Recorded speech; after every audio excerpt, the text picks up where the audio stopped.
I'll have to be honest with you. First thing I'm going to mention right up front is it's free. I like this service when it's free because, you know, you can tie up a lot of money in different services, and from experience I found out that sometimes you can pay a lot of money and you may not be getting that much out of it.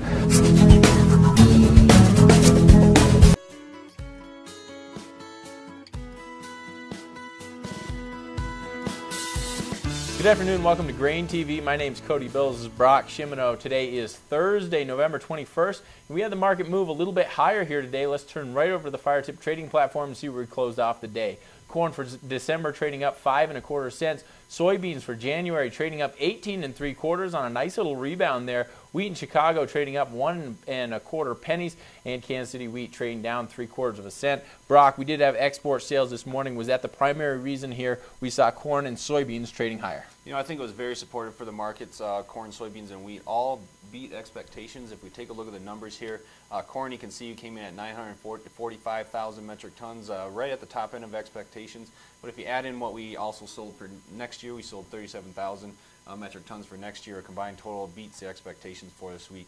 Soybeans came in at a whopping 1.38 million metric tons there, and wheat came in at 618,000 metric tons. So really the highlight of this day in the trade session, and we saw it reflected in the price action as well as the soybean market. We saw tremendous export sales today leading the market higher. If we take a look at where we stand for this marketing year, though, you can see that on this corn chart here, that we are running quite a bit ahead of the seasonal pace, which is the red line, to meet the current USDA projections. This blue bar is what we saw for this week's export sales, and this is the corn chart here. You can see that we're running about 199 million bushels ahead of pace on the corn export pace to meet the current USDA projections. And it's a similar story for soybeans, and this week we saw those tremendous sales.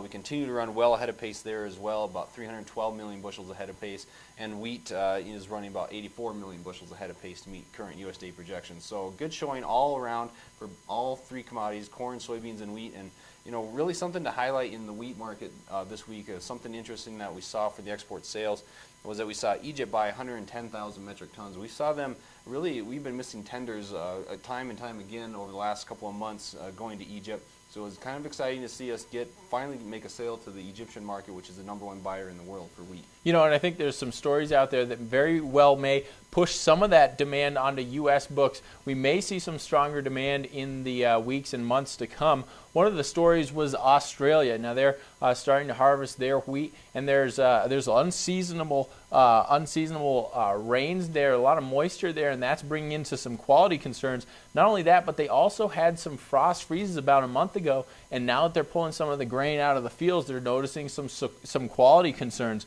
Looks as though there's some smaller grains in there, which is possibly going to reduce the quality here, especially when it comes to millers. And the bottom line, what the implications of that is that we may end up seeing some of that demand that normally goes to Australia pushed onto the U.S. books, and particularly HRW, that Kansas City wheat contract, is most likely going to be the beneficiary of that. Of course, this is an early story. We didn't see it really move the market significantly today, but this is the sort of story that as we continue harvest down there, we could see it develop and we could see it move the market a little bit higher. I wouldn't be surprised if we see it kind of help support a bounce here off the lows of 640 that we're seeing here for the Chicago wheat contract. But really, when you look at wheat, it's been an absolute dog lately, and I wouldn't be surprised if we continue this trend lower, and we'll probably most likely make a run at that 640 level again. You know, something that could also support the wheat market we saw earlier this week was the Rosario Grains Exchange. They actually came out with their initial estimate for their wheat production this year. They came in at about 9.1 million metric tons is what they were expecting. The USDA is actually expecting about 11 million metric tons. So they came in quite a bit lower than what the USDA is projecting. That'll be a story we'll have to continue to monitor as they're starting to harvest their wheat as well. So there is some supply concerns coming out of Australia and out of Argentina that could possibly put a little bit of a bid underneath this wheat market right now. Yeah, that sounds fair enough. Guys, that wraps up today's show. Don't remember, take the market with you. What does that mean? Possibly some mobile trading. Give us a call if you're interested in trading on your mobile phone here. That's something that we're going to be offering up here very, very shortly, so get your name on the list. If you have any questions about what we talked about today, give us a call at 877-472-4607, and you can visit our website at grainhedge.com. Thanks a lot for tuning in. We'll see you later on for tomorrow's Show.